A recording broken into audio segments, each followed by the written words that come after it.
VP Chwenga, the most loved and listened to politician. Everyone wants to hear what he says. Sarabina mashoko arikubuda panguva ino.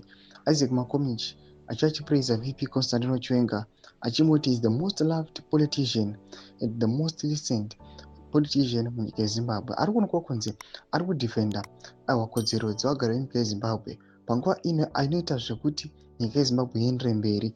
Munhu wese awane a share zviri fair. Don't subscribe or like on the bell icon. Makomichi muzara nhasi ari kupinda nenhau yake yaari kuda nyora achiti Vice President Chwenga is the only politician in Zimbabwe politics who is consistently trended positively on social media without paying for promotion. He is the most listened to politician. His speeches flood social media, and the people love his wisdom and integrity. His authenticity and vision for a better Zimbabwe resonate deeply with the people.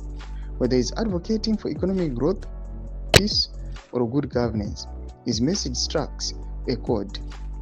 Mukanya's genuine, unapologetic approach sets him apart, making him a beacon of hope for many. His rising popularity is organic, fueled by the people's genuine admiration for his leadership.